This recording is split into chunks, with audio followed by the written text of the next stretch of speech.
अनकहा इसका चैप्टर 16 अंतिम भाग। शोएब की बात सुनकर स्नेहा मुस्कुराई।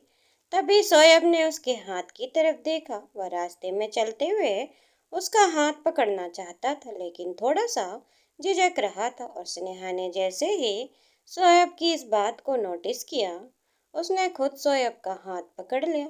और जैसे ही स्नेहा ने उसका हाथ पकड़ा, शोएब के चेहरे पर एक अलग ही मुस्कुराहट आ गई। ऐसा लग रहा था जैसे मानो एक बच्चा जिसे चीज की चाहत हो, वह चीज मिल गई हो। जैसे ही स्नेहा का कोचिंग सेंटर आया, शोएब का मन ही नहीं कर रहा था कि वह स्नेहा का हाथ छोड़े। तभी स्नेहा ने मुस्कुराते हुए कहा, शोएब जी हाथ छोड़िए, मेरी कोचिंग का टाइम हो रहा है। शोएब ने जैसे ही स्नेहा की बात सुनी, उसने तुरंत उसका हाथ छोड़ दिया और स्नेहा मुस्कुराते हुए अंदर चली गई। शोएब उसे जाते देखकर मुस्कुरा रहा था और वहीं से अपने मेडिकल स्टोर की तरफ चला गया। 2 घंटे बाद स्नेहा जब अपनी क्लास लेकर बाहर निकली, तो उसने सोचा कि आज उसे अकेले ही घर जाना होगा। लेकिन जैसे ही वह कोचिंग सेंटर से बाहर निकलकर थोड़ा ही आगे बढ़ी, उसने देखा वहीं कोचिंग सेंटर के पास लगे एक बड़के पेड़ के नीचे शोएब अपनी बाइक के पास खड़ा उसका वेट कर रहा था। जैसे ही स्नेहा ने शोएब को देखा, स्नेहा के चेहरे की मुस्कुराहट पड़ गई और उसका पूरा चेहरा ब्लश करने लगा और वह सीधे शोएब के पास गई। उसने उसकी तरफ देखकर बड़े ही प्यार से पूछा, आप यहाँ पर खड़े होकर मेरा वेट कर रहे? शोएब ने हाँ में अपना सिर हिलाते हुए कहा, हाँ तुम्हारा ही तो कर रहा हूँ। वैसे भी तुम्हारे अलावा मेरी लाइफ में और कोई लड़की तो है नहीं जिसके लिए मैं इस तरह वेट करूँगा। स्नेहा शोएब की बात सुनकर और भी ज्यादा खुश हो गई और शोएब ने स्नेहा की तरफ देखा और वो अपना हेलमेट लगाते हुए बोला, बैठो। स्नेहा चुपचाप उसकी बाइक पर बैठते हुए बोली, कहाँ जा रहे हैं हम? शोएब ने कहा, तुम्हारा बर्थडे है तो कहीं तो घूमने चलेंगे। शोएब ने जैसे ही ये बात कही, स्नेहा खुश हो गई और वो चुपचाप उसकी बाइक पर बैठी। और शोएब ने जैसे ही बाइक स्टार्ट की, स्नेहा ने शोएब की कमर को कसकर पकड़ लिया और शोएब ने तुरंत अपनी बाइक को मोड़ा और वह सीधे एक कॉफी शॉप पर जाकर रुक गई। दोनों कॉफी शॉप पर के अंदर गए। शोएब ने अंदर ले जाकर बड़े ही प्यार से स्नेहा को चेयर पर बिठाया। उसने अपनी ओर स्नेहा के लिए कॉफी ऑर्डर करते हुए कहा, आज मैं तुम्हें अपनी फेवरेट कॉफी पिलाता हूँ। इतना बोलकर शोएब वहीं पर बैठा और थोड़ी देर बाद उन दोनों की कॉफी आ गई। स्नेहा शोएब की तरफ बड़े ही प्यार भरी नजरों से देख रही थी और शोएब ने स्नेहा की तरफ देखा और अपनी आईब्रो करते हुए कहा, क्या हुआ, ऐसे क्यों देख रही हो? स्नेहा ने नामे सिर हिलाते हुए कहा, कुछ नहीं, बस सोच रही हूँ कि मेरी पसंद कितनी अच्छी है। शोएब ने जैसे ही स्नेहा की बात सुनी, वह उसकी बात का मतलब समझ गया था और शोएब के पास मुस्कुराने के अलावा और कोई ऑप्शन नहीं था। स्नेहा अपनी बात बोलकर शर्मा गई। शोएब ने जब स्नेहा को इस तरह मुस्कुराते हुए देखा, तो स्नेहा के हाथ पर अपना हाथ रखते हुए बोला, स्नेहा मुझे तुमसे कुछ कहना था। जैसे ही स्नेहा ने शोएब की ये बात सुनी, वह उसकी तरफ देखने लगी और जैसे ही उसकी नजरें शोएब की नजरों से मिली, स्नेहा का दिल तेजी से धड़कने लगा। शोएब ने स्नेहा की आंखों में आंखें डालकर देख रहा था और तभी उसने स्नेहा के हाथ को बड़े प्यार से और वह उसके हाथ को हल्के हाथ में रखते हुए बोला, वो एक्चुअली आई। शोएब बोल अपनी बात पूरी कर पाता उससे पहले ही स्नेहा का ये दिल की धड़कनें तेज हो गई थी और उसने शोएब के चेहरे की तरफ देखा और वह जानती थी कि शोएब क्या कहने वाला है। और इससे पहले ही शोएब अपनी बात पूरी कर पाता, तभी स्नेहा का मोबाइल फोन रिंग हुआ और स्नेहा ने जैसे ही अपने मोबाइल फोन की तरफ देखा, तो उसके घर लैंडलाइन नंबर से उसे कॉल आ रहा था और स्नेहा ने मोबाइल फोन की तरफ देखते हुए कहा, घर के लैंडलाइन नंबर से मुझे कौन कॉल कर रहा है? स्नेहा ये बात बोल ही रही थी कि तभी शोएब ने उसकी तरफ देखते हुए कहा, पिकअप करो कॉल और देखो किसने किया है कॉल। शोएब की बात सुनकर स्नेहा ने हाँ में अपना सिर हिलाया और वह कॉल पर बात करते हुए बोली, हेलो मम्मी, बस पहुंच ही रही हूँ घर। हाँ, रास्ते में हूँ। नहीं, मेरी कोचिंग की छुट्टी हो गई है, बस मैं आ रही हूँ। इतना बोलकर स्नेहा ने कॉल कट किया और वो खड़ी होते हुए बोली, शोएब जी, मुझे घर जाना होगा। एक्चुअली इस कैफे में आए हुए हमें काफी टाइम हो गया और देखिए बातों बातों में हमें टाइम का पता ही नहीं चला। 7 बजने वाले, मुझे घर जाना होगा। शोएब ने स्नेहा की बात मानी और वह उठकर सीधे खड़ा होते हुए बोला, ठीक है, चलो तुम्हें छोड़ देता हूँ। शोएब स्नेहा के साथ कैफे से बाहर निकला और जैसे ही शोएब अपनी बाइक पर आकर बैठा, स्नेहा शोएब की तरफ देखने लगी। शोएब हेलमेट पहन रहा था और तभी स्नेहा ने अपने मन में कहा, शोएब जी मुझसे कुछ बोलना जा रहे थे, लेकिन वो अपनी बात पूरी नहीं कर पाए। क्या करूं? उनसे अभी इस टाइम पूछूं क्या? स्नेहा ये बात सोच ही रही थी कि तभी शोएब उसकी तरफ देखते हुए कहा, क्या सोच रही है? बैठो स्नेहा। वो बाइक के पास आकर रुकी। उसने शोएब की तरफ देखते हुए कहा, शोएब जी, आप मुझे कुछ कह रहे थे? शोएब ने हाँ में अपना सिर हिलाते हुए कहा, हाँ, कह तो रहा था, बट मुझे लगता है शायद अभी तुम्हें घर जाना चाहिए। इतना बोलकर शोएब बाइक स्टार्ट करने लगा और तभी स्नेहा ने शोएब की तरफ देखा और उसके चेहरे को देखकर स्नेहा समझ गई थी कि शायद शोएब का मूड ऑफ हो गया है और वह चुपचाप उसकी बाइक के पीछे बैठी और शोएब ने बाइक स्टार्ट की और वह स्नेहा को उसके घर छोड़ने के लिए उसके घर की तरफ मुड़ने लगा। स्नेहा चुपचाप उसके पीछे बैठी थी और तभी स्नेहा ने अपना हाथ शोएब की कमर में डाला और उसने शोएब की कमर को कसकर पकड़ लिया। जैसे ही शोएब ने स्नेहा के हाथ को अपनी कमर पर फील किया, वो मुस्कुराने लगा और तभी स्नेहा ने शोएब को कसकर पकड़ लिया और स्नेहा शोएब के बिल्कुल करीब आकर उसकी पीठ पर अपना सिर रखते हुए बोली, शोएब जी, क्या आज आप रात में फिर से मुझसे मिलने छत पर आ सकते हैं? शोएब ने जैसे ही ये बात सुनी, शोएब चेहरे की मुस्कुराहट बढ़ गई। उसने तुरंत हामी भरते हुए कहा, बिल्कुल आऊंगा। स्नेहा शोएब की ये बात सुनकर खुश हो गई और तभी जैसे ही शोएब स्नेहा के घर के पास पहुंचा, स्नेहा ने उसकी कमर पर से अपना हाथ हटाया और उसे धीमी आवाज में कहा, शोएब जी, यहीं बाइक रोक दीजिए, मैं यहाँ से घर चली जाऊंगी, क्योंकि अगर घर पर किसी ने आपके साथ मुझे इस तरह बाइक पर बैठे देख लिया तो बेकार में ही प्रॉब्लम हो जाएगी। स्नेहा बोल ही रही थी, शोएब ने तुरंत बाइक रोक दी और स्नेहा बाइक से उतरी और उसने शोएब की आंखों में आंखें डालकर देखते हुए बोली, मैं रात में छत पर आपका वेट करूंगी। इतना बोलकर स्नेहा अपने घर के अंदर आ गई और शोएब इस तरह से जाते देखकर मुस्कुराने लगा और उसने बाइक मोड़ी और वो अपने घर की तरफ चला गया। स्नेहा जैसे ही अपने घर के अंदर आई, उसने देखा उसके हॉल में बिल्कुल अंधेरा था। वहां पर एक भी लाइट नहीं जल रही थी और स्नेहा ने चारों तरफ देखते हुए कहा, मम्मी कहाँ है आप? और ये हाल की लाइट क्यों ऑफ है? कपिल, तुम घर पर हो? स्नेहा धीरे धीरे अंदर आई।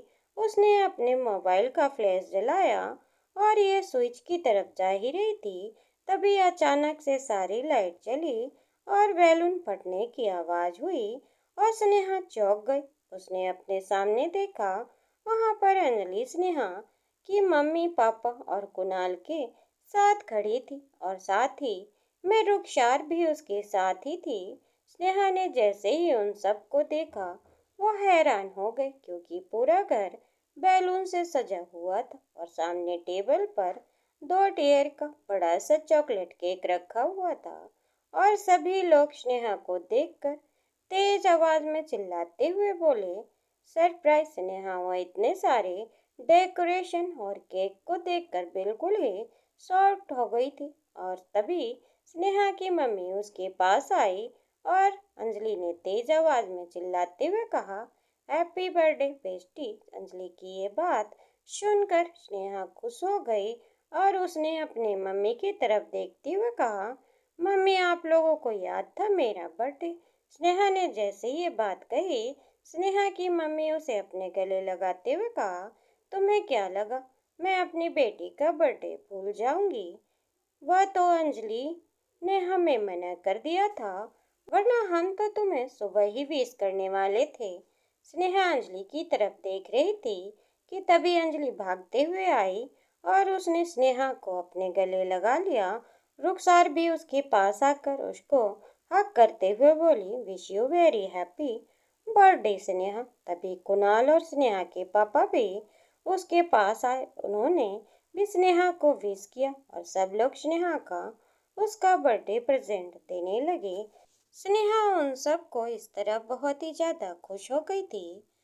उसने वही उन सब के साथ केक को कट किया और सब स्नेहा की पार्टी को एंजॉय करने लगे। स्नेहा काफी ज्यादा खुश हो गई थी। तभी स्नेहा जब अपने रूम में आई तो रुखसार और अंजलि स्नेहा के साथ उसके रूम में आई और अंजलि ने स्नेहा का हाथ पकड़ते हुए कहा, वैसे आज तो तू शोएब जी के साथ अकेले कोचिंग गई थी, तुम लोगों में क्या क्या बातें हुई मुझे बताओ। स्नेहा ने जैसे ही अंजलि के मुंह से ये बात सुना, रुखसार की तरफ बड़ी ही हैरानी से देखने लगी और तभी रुखसार ने स्नेहा के कंधे पर अपना हाथ रखते हुए कहा, तुम्हें मुझसे इतना झिझकने की जरूरत नहीं है स्नेहा, मैं जानती हूँ तुम और भाई एक दूसरे को पसंद करते हो। स्नेहा जैसे ही रुखसार के मुंह से ये बात सुनी, वो हैरानी से अंजलि की तरफ देखने लगी।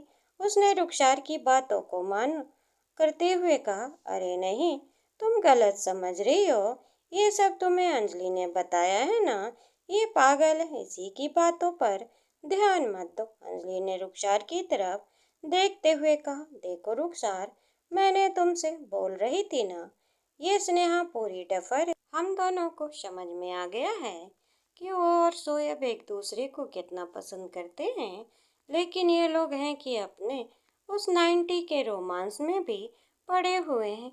कोई एक दूसरे को अपने दिल की बात ही नहीं बता रहा है। मैंने कहा था इन लोगों के साथ कुछ भी करना बेकार है। रुखसार ने स्नेहा के हाथ को पकड़ते हुए कहा, स्नेहा मैं तुम्हें अपनी बेस्ट फ्रेंड मानती हूँ और तुम्हें एक सजेशन देना चाहूंगी। शोएब भाई बहुत अच्छे इंसान हैं और आज तक उन्होंने किसी भी लड़की के साथ इतनी क्लोजेस्ट नहीं बढ़ाई जितना वह तुम्हारे क्लोज आए हैं। और तुम भी बहुत अच्छी, और सच बताऊं तो तुम दोनों एक दूसरे के साथ बहुत अच्छे भी लगते हो। मुझे तुम्हें अपनी भाभी बनाने में कोई प्रॉब्लम नहीं है। रुखसार इतना बोलकर मुस्कुराने लगे और तभी अंजलि ने स्नेहा के कंधे पर हाथ रखते हुए कहती, स्नेहा कभी कभी हम सही वक्त का इंतजार करते रह जाते हैं और टाइम हमारे हाथ से निकलता चला जाता है और फिर चाहकर भी हम कुछ बदल नहीं पाते हैं। और मैं नहीं चाहती हूँ तेरे साथ ऐसा कुछ हो, इसीलिए अपने और शोएब के रिश्ते को आगे बढ़ा। स्नेहा अंजलि और रुखसार की बातें सुनकर अपने बेड से उठ खड़ी हुई और बोली, पागल हो गई हो तुम लोग, कुछ भी बोल रही हो। अंजलि ने जब स्नेहा को इस तरह बिहेव करते हुए देखा, वह गुस्से में उठ खड़ी हुई और उसने रुखसार का हाथ पकड़ते हुए कहा, चल रुखसार, मैंने तुझे कहा था कि इसका कुछ भी बताना सिर्फ और सिर्फ अपना टाइम जाया करना है। ये लड़की कुछ नहीं सुनने वाली और हमें क्यों जैसे ही अपनी फीलिंग को दबाती रह जाएगी और देखना शोएब को कोई दूसरी लड़की प्रपोज करेगी और फिर हमेशा हमेशा के लिए उनको अपने साथ ले जाएगी। जैसे ही स्नेहा ने अंजलि को ये बात सुनी, उसने अंजलि की तरफ देखकर चिल्लाते हुए कहा, जस्ट सेट अप, कुछ भी मत बोला कर। अंजलि ने स्नेहा की तरफ देखते हुए कहा, क्यों क्या हुआ, मेरी बात बुरी लगी क्या? स्नेहा अंजलि की बात का कोई जवाब नहीं दे पाई और तभी अंजलि ने रुखसार का हाथ पकड़ते हुए कहा, चलो रुखसार, हम चलते हैं। ये ऐसे ही है और वैसे भी हमें क्या करना, इनकी लाइफ है, ये दोनों जाने। हमारा तो काम था बस इन्हें समझाना और हम बस समझा ही तो सकते हैं। चलो हम चलते हैं। रुखसार ने अंजलि की बात सुनी और वह उठ खड़ी हुई। उसने स्नेहा के कंधे पर अपना हाथ रखते हुए कहा, स्नेहा, हमारी बात को सोचना और सोच समझ कर फैसला लेना। चलती हूँ मैं, बाय। रुखसार और अंजलि स्नेहा के रूम से बाहर निकल आए और उन दोनों के जाने के बाद स्नेहा उन दोनों की ही बातें सोच रही थी और अंजलि ने जो बात कही थी उसको लेकर स्नेहा बहुत ज्यादा परेशान होने लगी। उसने बेड पर बैठकर ना मैं अपना सिर हिलाते हुए कहा, नहीं नहीं, शोएब जी को कोई दूसरी लड़की क्यों भला प्रपोज करेगी, और वैसे भी शोएब जी मुझे पसंद करते हैं। स्नेहा ने जैसे ही ये बात कही, स्नेहा इतना बोलते बोलते चुप हो गई। उसने अपने आप से सवाल किया, क्या सच में शोएब जी मुझे पसंद भी करते हैं या नहीं? स्नेहा यह सोच ही रही थी कि तभी उसकी नज़र अपने गले में पड़े हुए इस बैंडेड पर गई और उसने उस बैंडेड को छूते हुए कहा, नहीं शोएब जी मुझसे प्यार करते हैं और मैं उन्हें खुद से दूर नहीं जाने दूंगी। इतना बोलकर स्नेहा चुपचाप वहां बैठ गई और वह शोएब के बारे में ही सोचने लगी। उसने अपना मोबाइल फोन उठाया। उसने तुरंत ही शोएब को मैसेज करते हुए कहा, शोएब जी मुझे आपसे मिलना है, प्लीज जल्दी आइए। शोएब ने जैसे ही स्नेहा का ये मैसेज देखा वो परेशान होते बोला, क्या हुआ, तुम ठीक हो ना? स्नेहा ने कहा, शोएब से प्लीज आप जल्दी आइए। स्नेहा ने अपने रूम की लाइट ऑफ की और वह चुपचाप सीधे सीढ़ियों से छत के ऊपर जाकर शोएब के वहां आने का इंतजार करने लगी और स्नेहा अंजलि और रुखसार की कई बातों को ही सोचती जा रही थी और उसने अपने फोन में शोएब की फोटो को देखा। उसे दिल तेजी से धड़कने लगा और थोड़ी ही देर वेट करने के बाद शोएब उसकी छत पर आया। जैसे ही शोएब ने उसे स्नेहा के कंधे पर अपना हाथ रखा, वो स्नेहा के दोनों हाथों को अपने हाथ से छूते हुए बोला, क्या हुआ स्नेहा, तुम ठीक हो ना? तुम इस तरह इतनी हड़बड़ी में मुझे क्यों बुला? मैं डर गया था।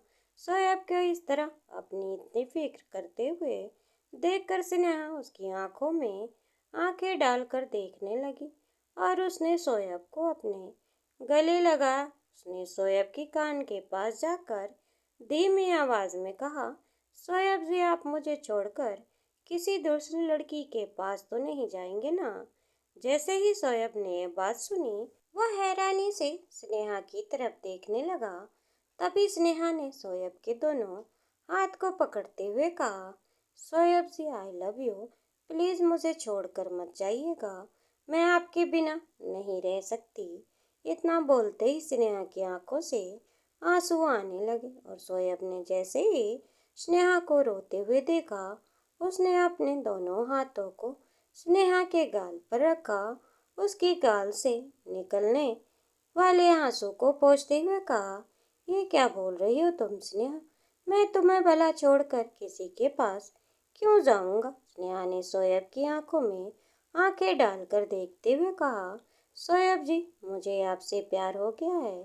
शोएब ने जैसे ही स्नेहा के मुंह से ये बात सुनी तो वो पहले तो थोड़ा शॉक्ड हुआ और फिर उसने स्नेहा के दोनों गाल पर अपना हाथ रखते हुए कहा, मैं जानता हूँ तुम्हें मुझे इतनी हड़बड़ी में और इस तरह रोते हुए ये बात बताने की जरूरत नहीं। स्नेहा ने जैसे ही ये बात सुनी उसने शोएब की आंखों में आंखें डालकर देखते हुए कहा, शोएब जी क्या आप भी मुझे प्यार करते? शोएब ने स्नेहा की बात सुनी और उसने तुरंत ही हाँ में अपना सिर हिलाया और उसने स्नेहा के गाल को बड़े प्यार से चूमते हुए कहा, yes of course I love you so much. Sneha Shoaib की आंखों में देख रही थी और वो काफ़ी ज़्यादा इमोशनल होने लगी और उसने शोएब के दोनों गाल पर हाथ रख और स्नेहा ने शोएब के होठों पर अपना होठ रखा और उसने अपनी